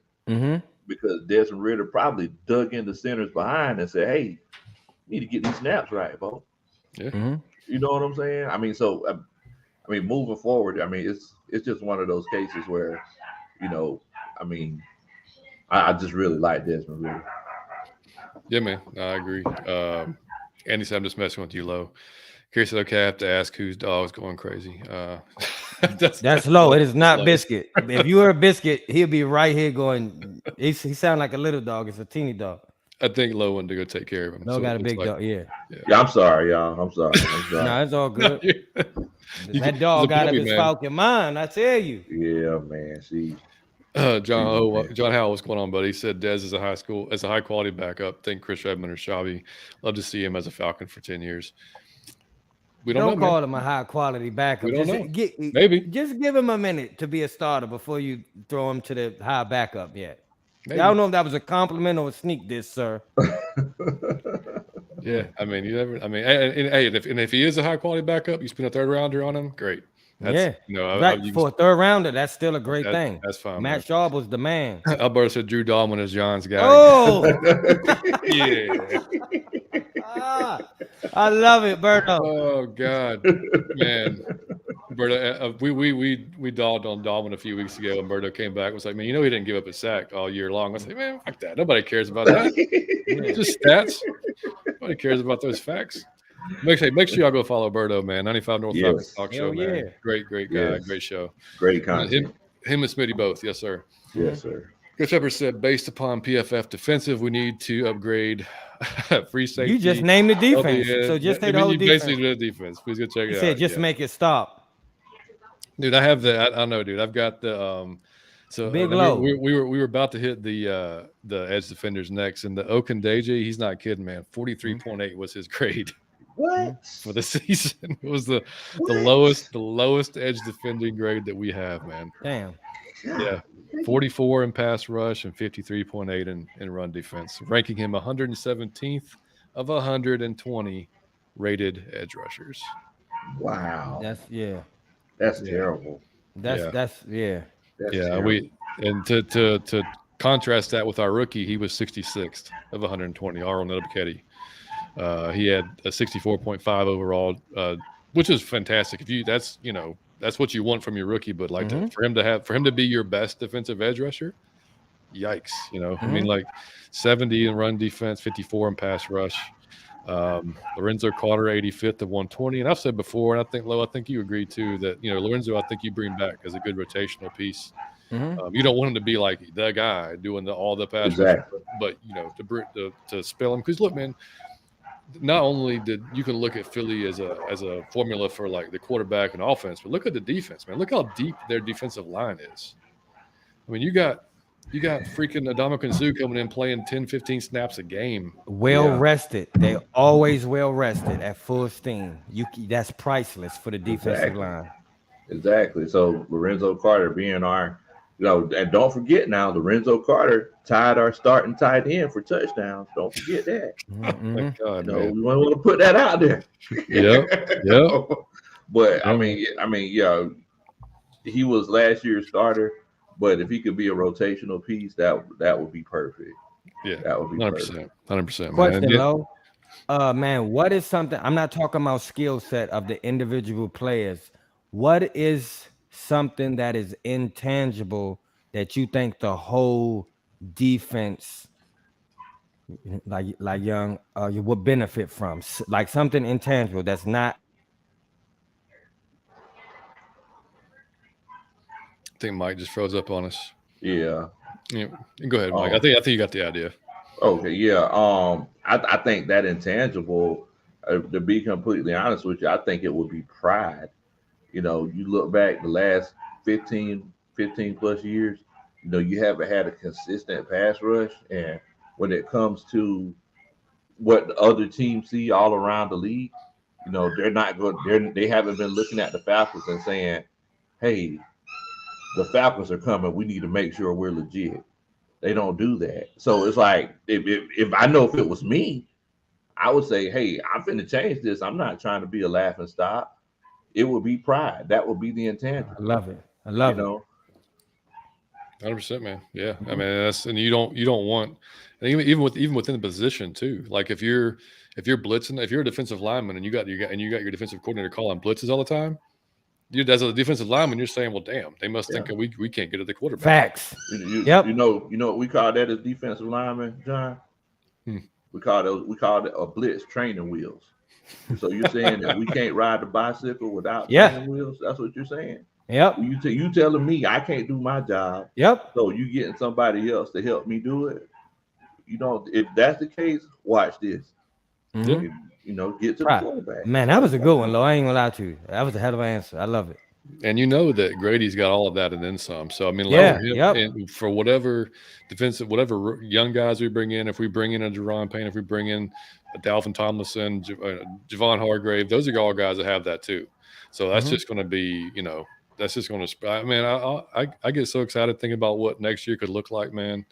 I can't wait. I can't wait to the season, man. Kerry said, love AK-47. That's my guy. Excited to see him in year 2 and the growth he makes. Absolutely. And the last guy on the defensive edge unreserved was D'Angelo Malone, obviously another rookie, 57.5, but he only had 216 defensive snaps, so he didn't have hardly. I mean, Ebiketie had 516, Lorenzo Carter 909, which, by the way, I mean, he led our team in as far as edge rushers in the total snaps, and that's great because he was obviously hurt quite a bit before he came to the Falcons. That was kind of a concern whether or not he could stay healthy or not. And he stayed healthy the entire season. So I mean, that was nice to have some guy you can just count on there and come in. All right, man. So next little thing, Mike, we put out a thing on a little question on Twitter a few days ago. Who did you think would be a stud when either drafted or free agent? And he just ended up just not that way. Like we got a ton of answers, man. And I'll read some of them here that we got. Number one on the list, everybody thought Vic Beasley was going to be a monster. Apparently, he was one of the ones that. Are you joking around or are you being serious? No, dude, no. Coming out, I mean, I don't know. We never talked about it, man. Like, I wasn't thrilled with the pick at 7. We needed a rusher, obviously, edge rusher. Yeah. I never saw that kind of like just not anger, but like that mentality, like out of Vic, even at Clemson. Like, he didn't come across to me like too great of a person. Right. Too good. Like you're too nice. You're too nice. I don't want my edge rusher being nice. You know what I mean? Like, but so I wasn't too high on him to begin with. That obviously we can't negate the season he had, 16 and a half sacks, something like that. But yeah, I wasn't that high on him, man. I don't know about you, Lo. John just gave Vic Beasley props. I don't know if my internet connection is something is wrong. I don't know if it's something going on, man. Yeah, I mean that was just one season, and I will say he did fall into quite a bit of those sacks though. So we'll just we'll leave it there. There it go. There it is. There it go. There go the punch to the back of the head. I was waiting on it. Another one though that I did agree with. I thought was going to be a stud. Ed Hartwell, man. Who? Ed Hartwell. When he came over from Baltimore, I was like, oh hell yeah, nothing. Yeah, nothing. Jamal Anderson, not the good Jamal, the other bad Jamal, the one from Arkansas. The defensive, that was terrible. Another big one that was everybody was saying Ray Edwards, man. Of course, like he's got to be the poster child for it. Everybody thought he was going to be, help that pass rush out so much. Steven Jackson. That's a good one. Did y'all think Steven Jackson had a lot left when he came to us? I didn't think he had a whole lot left, but he was consistently good, even though his age. Before he came, it's like he got to us, and his whole age caught him. It was weird. I thought he would give us at least around 1,000, close to 1,000. I never knew he would age like that overnight when he got to Atlanta. It was the strip clubs. They age you very fast. They take the life right out of you. Yeah. Yeah. Tack McKinley, another guy I wasn't very high on, but I guess some folks thought he was going to be better than he was. I just wasn't, man. And this one dude went way back, Bubba Bean. And for y'all that don't know, he was drafted number 9th overall in 76. Ended up tearing his ACL. He came back, lost his job to a guy named William Andrews, who Uncle Steve has told us many times that is his favorite player of all time. And that would be a pretty big bust right there to be drafted 9th overall, play for a couple of years and lose your job. Yeah. Now Smitty and Berto both said this is a great one. Peerless Price. Oh, okay. Good one. Okay. Yeah, I was so happy when he was coming from Buffalo, man. I was like, he this is the guy. Yep, and he was not the guy. One dude said recently this year, Brian Edwards. Now, I agree with that. I thought Brian Edwards was going to be a stud this year, man. Number 2 spot, man. Big physical guy. Couldn't even get on the field. I mean, damn. Dude said Dunter Robinson. Oh, shit. Okay. Was Dunter really bad? That's what I thought. No, that was my first thought. Yeah. He wasn't that bad, was he? And, I mean, he signed this $54 million 6-year deal with us in 2010. And then he had that hit on Deshaun that cost him $50,000. Yeah. And he had another hit on somebody else that cost him $40,000. He couldn't stay on the field, and we ended up cutting him in 2013. Yeah. So from a standpoint of the club, probably a miss because you gave him that big deal and he only played 3 years of it. But I didn't think he was terrible while he was here. No, he wasn't. Yeah, I didn't think he was that bad. Some dude said Tyson Jackson. Damn. Lofa Tatupu, who never even got a chance really, got here tore his pec, and never seen him. Never seen him. And Sean Wright on Twitter said he said, I don't have many, but Eric Saubert. He said, I thought he was going to be Baby Gronk. Oh, man. I remember Eric Saubert. Yeah, man. And then dude said, Brandon said Todd Gurley, which I didn't think Todd had a whole lot left in the tank. Yeah.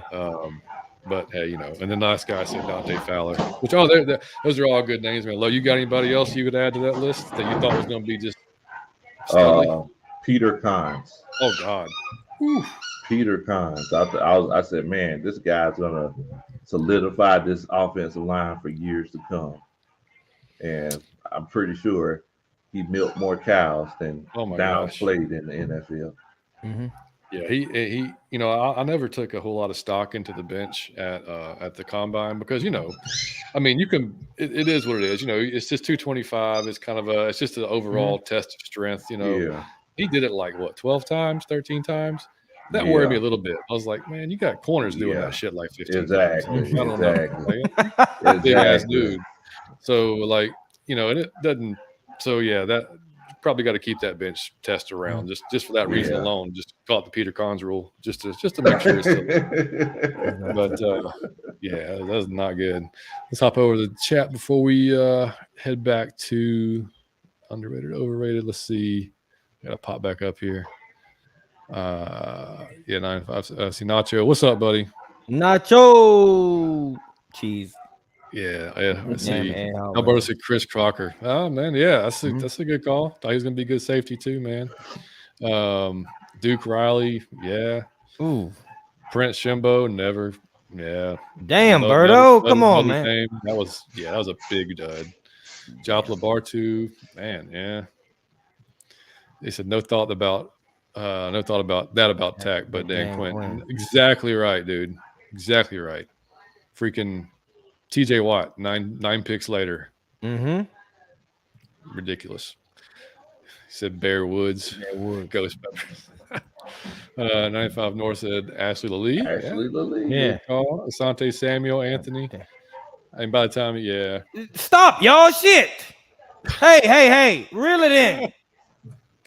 Said Corey Bierman, leader of the Mike Nolan. Oh, man. Corey Bierman. Pariah Jerry. I was waiting on. Hey, listen. That was such a bust. I'm not participating in this. You see what my Falconists won't allow me to participate in this, but I was waiting on somebody to say that one. Jerry? Yeah, he was terrible. God, he was bad. Sean Witherspoon. Yeah, injuries killed his career. Sean was the man, though, when he was good for a few minutes. He was good for a few minutes. Coach Pepper said Akeem Dent. That's a good one, man. It's always rough whenever a man saying that he's gonna spoon another guy as a threat. That throw you off. It's like, he spooned him. Oh no, not Keanu Neal. Come on, man. He laid the hammer down for a year. For a year, yeah. You know what though, man? I miss Willie Moe back there, man. Oh man, let's miss him coming. And he personality wise too. Oh yeah, but he might go 100 miles an hour past the play. But damn it, he's going to give it everything he's got that play. How many times you see him on a blitz just go right past the front back or right past the quarterback? But when he landed it, oh my God, yeah. But most time out of control, nuts. Yeah. All right, boys. Let's not have anything else to add. We'll move on to underrated, overrated, man. Man, I want to say this. I thought I love him, and I'm not saying he was a bust, but I thought Devontae Freeman and Tevin Coleman, I thought they was going to take us to the promised land for a few years. I thought it was fire and ice. They complemented each other so well. One could catch, one could run. I thought he was the next Barry Sanders. I had never seen somebody with those feet, and I never expected them to be damn near out the league a few years later. I would never have guessed that in a million years. So that make me sad. I told you I'm so loyal. I went on fantasy football and tried to get those two dudes for no reason. Wasn't getting no points, just out of loyalty. And I had to cut him eventually. And I cut Matty Ice. Sorry, Matt. But yeah, I really thought those two dudes was gonna be like amazing running backs in the NFL and have a really long career. Yeah, I did too. I mean, that's what we were just talking about the other day, man. Like, I, as much as I love Tyler, when his rookie contract's up, if we're still in this Arthur Smith offense, bring in the next young guy. Let's go.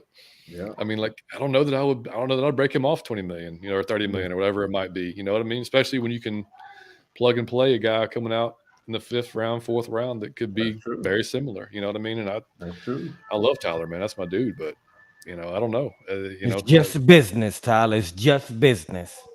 Have to log off. In case I have to log off, have a good night, fellas. See you the next one. Don't forget to look under the couch, Mike. Curry, know I'm gonna do it, but you're gonna miss underrated, overrated. But you can log off if you want. You know what I mean? We'll see the replay tomorrow. It's all good. See the replay. What Matt told early, don't score the TD. Our defense is dumpster juice. Dumpster juice. Man, I remember dumpster juice. That's a good one. Good one. You remember that? And King J, what's going on, buddy? Said, man, I remember I was so hyped when got Paul Soliai. Yeah, it didn't last long for us. Yeah, man, we got a list of guys, don't we? I mean, just a list of guys we could put in this thing. All right, man. Underrated, overrated. Mike, do you want to start or do you want me to go, buddy? You can start it off, buddy. My first underrated, man, is going to be an older person's advice, like wisdom. It's underrated. Okay. Because I say that because, man, there's not like a week that doesn't go by that like I'll remember something that my dad told me or advice, was going to happen, or like, hey, you don't like, and when you're young, you just kind of like, you brush it off. You're kind of like, yeah, whatever, man. Like, that's not a big deal. Yeah, no, man. If an older person is giving you advice or life advice or wisdom, man, make sure you take that because it's going to come into play down the road. I promise you. It's not just for say, because like I said, man, between my dad and my grandfather, man, I should have listened more on certain things throughout my life. But hey, I guess you live and learn. But yeah, underrated, man. That's for sure. I got one that's kind of right off tandem with it. So underrated. I'm pretty sure she's not watching because she probably would have said something by now, but it's my mom. So I got to make sure she read. So I'm saying, man, she's underrated to me. I'm going to tell you why. My dad was the one like your dad that teach you wisdom and all that. My mom just loved me and you need that. So I feel like this. Your mom is one of the few people, if not the only person in your world that you could say, I'm on drugs, I'm gay, I'm a Muslim, I got an ice cream truck, I have no job, I'm whatever, and your mom love you the same. It don't even decrease. You know what I'm saying? It doesn't change. And my mom has been so supportive of everything I did. So if y'all watch the show, she always in the comments. So I'm surprised she's not in the comments now. Shame on you, Ma. The one time I give you props, you're not in the comments. It's crazy. But my mom had the shirt the first day, the shirt, like she had it at home. Like the shirt, when we started selling merchandise, my mom was the first person to show me that, like I already got it. So it's like, no matter what I've done in my life, if it was schoolwork, cross country, rapping, dancing, whatever, my mom was right there like, oh, you killing them. So your mom is just underrated. No one love you like your mom. Your mom is a different type of love, and everybody need that. I got friends that got crackhead mothers or just moms that wasn't pitching, and that's something you miss. That's something you're missing out on, a different type of love. Your mom set the standard for love in your life. So my mom is definitely underrated. I think that just moms in general, nobody love you like your mom. Sorry, Dad, but no one loves you like your mother loves you. It's a different type of love. So that's grossly underrated. Your mom is your biggest fan. She think you handsome when you ugly. She think you smart when you stupid. Your mom think you hilarious when you corny. Your mom is your biggest fan. I love you, Mom. I got to make sure you see this. That's underrated, Mom. That's a great one, man. That's a great one. And Ghost Peppers, man, he said, I love these topics of discussions. Appreciate you, man. And I should have preempted that. Anybody new to the show, man, we do underrated, overrated about once a week or every other week. And we do in or out about once a week or every other week. So a little bit different. We just throw something in there, just have some fun. It can be it can be sports related, Falcons related. It can have nothing to do with it. Obviously, like both of ours haven't had anything to do with it. Lo, I'll hit you on the spot, man. Do you have anything underrated or overrated, or do you just want to come off of ours? Hey man, I just follow up with y'all, man. Hey man, the moms are definitely underrated, man. You gotta look, anything that you're trying to do in life, they're gonna support you. Anything that you need to do in life that you should be doing, they're gonna support you. So yeah, man. Yeah, the moms are definitely underrated, bro. Carrie said a good mama will love her child no matter what. Completely unconditional love. It's countless stories where like a kid trapped and the mom, it's a whole metro bus she lift up. That's the mom. Your mother got a whole metro bus in one arm. It's amazing. They love you. Yep. You got Alberto crying over here. And Nacho said, "Oh man, I know that feeling, bro." Yeah. All right, man. My next underrated, and it just hit home last night, man. Underrated is the kids' prices for like shoes and clothing. Like when you got to move up, when your kid moves up to that adult prices, that shit hurts. It hurts, man. I mean, like my kid's been heart. Dude, like my kid's feet will not stop growing. Like we just got him some shoes not long ago, man. Like and he was, he's been an adult size for about a year or two now. So he's 12. Dude, we bought him 2 pair of shoes. Neither one fit. We got to take him back on Saturday and get a size 10, man. Jesus. We got to get him a size 10. What the? Like I wear 11, man. Like he's gonna be wearing my shoes pretty soon. Yep. He wanting Jordans and everything. I'm like, dude, you gotta stay the same size for at least 6 months, at least, before I even think about that. You can wear my Jordans pretty soon. Right. You can, as long as they keep them clean, you can wear mine. But man, when you hit that level of it's just like you're paying for another adult, man. Like everything. It's just nothing is cheap anymore. Like cleats, man. Like we're probably have to get a new cleats now for baseball coming up. It's just. I didn't know like how much that saved us when he was just like in those kid sizes. But now I know, man. I know 100%. Lo, you know what I'm talking about, man? Man, I know what you're talking about. You're talking about the price of stuff. I would say eggs. Oh my God. Man, I'm sitting here like, bro, did roosters and chickens stop having sex or something? Like, what in the world? Why these doggone eggs that got so expensive? Have chickens went on strike? You know, the roosters started using rubbers. Like, what's going on? Like, goodness. We get the 24 packs, and they used to be like $5, $6. Things like $13 now. What in the world? It's definitely overrated. It's crazy, man. My brother said, bro, my son is 16 with a 14. What the hell? Gracious. Dude, it's crazy, man. He's going to kick you out the house, literally. I don't even get it, man. It's crazy. So the box of Jiffy cornbread is underrated. All right, Berto, I got you.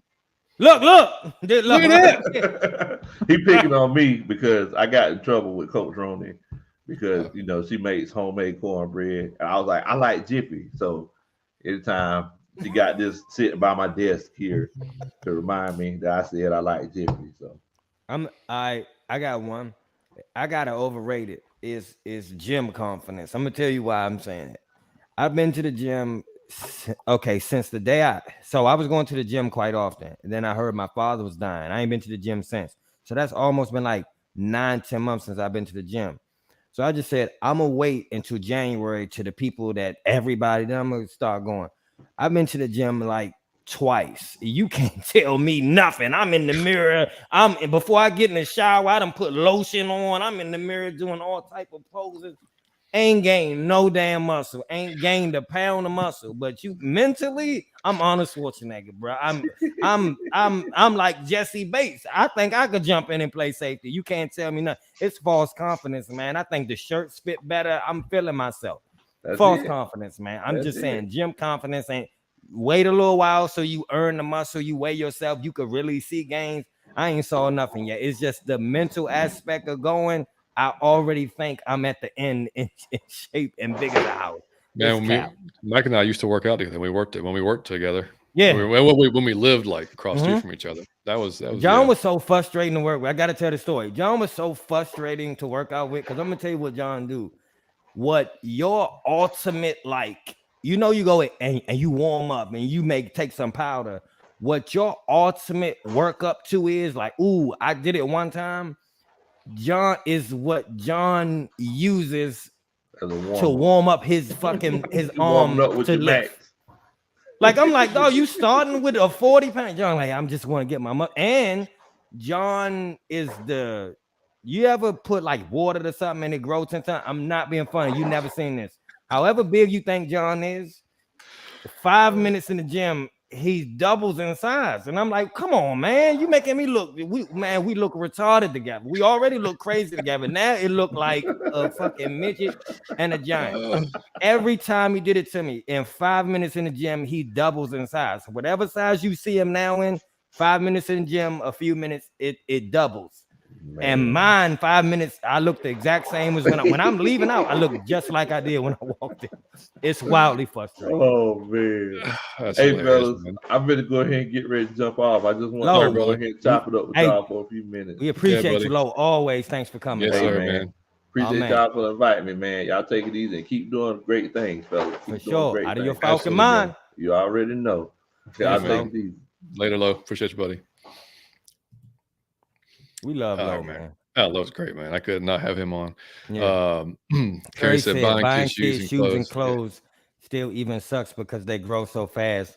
But I can't have my son not wearing nice. You have to do it. So he's going to get dragged at school. Yes, yeah, I've done that because look, I was kind of a bit of a shoe whore myself when I was a kid, and my mom would get me whatever shoes I wanted. I remember I'd have Jordans, I'd have these Jason Kids were like, and when I was in 8th grade, I wanted these Jason Kids so bad. She got me those, whatever. Larry Johnson, the grandmama, the Converse, all that shit. So I get it. You know what I mean? Like I kind of got like when I had to buy my own, like kind of chilled a little bit because like this shit got expensive. But I'm kind of back on it now, and so yeah, he's got a nice little pair of Nike court shoes. He's got some Air Max. So like. I'm the same way. I'll bitch about it, but I end up getting it from anyway. So, and he's overrated is father's taking full custody of their kids. We don't get the respect we deserve. I've had full custody of my son for 9 years. Custody of him since he was 4 years old. Shout out to Aunt, man. Hell yeah. Shout out to you. There she is. Speaker recording. She comes to you, man. So my mom did see it. I was going to have to call you, Mom, tell you to watch the replay. I didn't know you was watching. Thank you. I love you. Kerry said, I eat eggs every day. Curry is balling. So we're going to stop right there. That's balling type talk. The price increases killed me. My dad has chickens. Oh, and gets his own fresh eggs. Wish I was local to him because those prices are crazy. Hell yeah. I would like fresh eggs. I just want to see if they taste different. Dude, you need to get do they taste different, Curry? If you get them from your father in the store, is that a different taste? Go to I think Publix has it. It's called Happy Eggs. Happy Eggs? Yeah, to me they taste better. It could just be mine, but they taste better to me. They could be from Happy Chickens who just get to walk around. Underrated lost art man of phone conversations. You ain't kidding. Travis used to mac on the phone in high school. Travis was the one with the phone cord wrapped around sitting on the bed. I know what you're talking about, Travis. That was you. He was tying up the whole phone line for the house. I'm telling you what Travis was doing. Man? You get your dad pop on the line, start dialing. Yeah, come on, son, get off. It's time to eat. Yep. Yeah. Man. So answer Big Law, I'm still praying for you to get out of the doghouse. Damn. Man. Berto said these are awesome topics, fellas. Man, appreciate you. Chris said, Mike, you're saying your max weight is John's warm-up weight. Yeah, that would be discouraging. That's what I'm saying. I would get it one time and he'd be like, yeah, man. How your week been going? I'm like, come on, dog. Come on, dog. It's people looking, man. Just start small so I can feel like I'm working it up too, man. Yeah. Oh, so she said they taste different. They taste fresher. Okay. So Ann said the brown eggs with the spots on them are the best. Man, you get an egg game here, y'all. You better choose the right eggs. So Nacho says underrated, being a South American fan of an NFL team like the Falcons for a long time and not regret it. Shout out to you, Nacho. That's what I'm talking about. Hell yeah. Curry said, remember when we couldn't talk to after 9 or 10 when we got our free minutes on our cell phone? It was anytime. It was anytime minutes. That's when nights was free. Golly, man. My son would be like, what are you talking about? Yeah. All right, man. So you got any more? No, I'm done. You got me. All right, man. I'll do my overrated, and it's just because I'm I don't know. I'm not, I don't know what the word is, but overrated is Sean Payton. Oh, I like ending the show on this. A little Saints bashing. I heard this dude gonna get paid like 17 to 20 million a year, possibly. Yeah, that's crazy. Come on, man. Come on.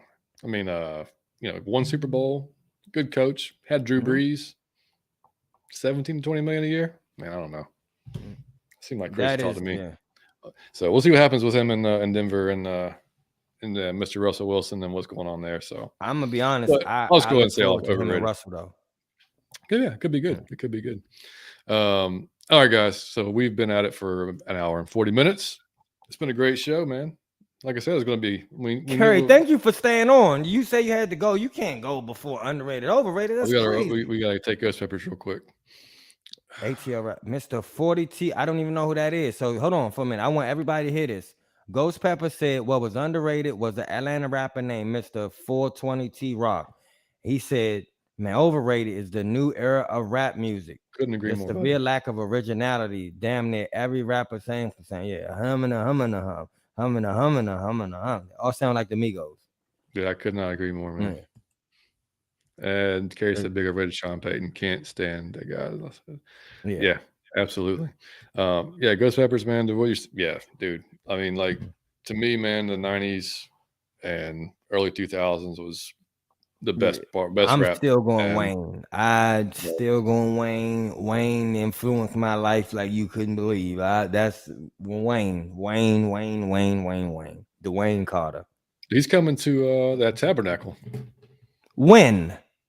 I don't know. Check Instagram. He posted it. I will. Yeah, that's my guy. That's forever be the biggest Wayne fan. Dwayne Carter, the GOAT. Yeah, man. All right, man. Like I said, Tom Brady retired today. We did a show. It's been a hell of a great day. A great show. Thank you all for joining us on YouTube. It's been a great time. As always, you guys follow us on Twitter, out of your effing mind. If you're watching the video here on YouTube, drop us a like if you would. That'd be great. We could get us out there to more Falcons fans. Anthony just agrees with you. He said Wayne's the best rapper alive. There we go. Best rapper alive. But yeah, like I said, guys, drop us a 5-star review on iTunes, Spotify. We would greatly appreciate that.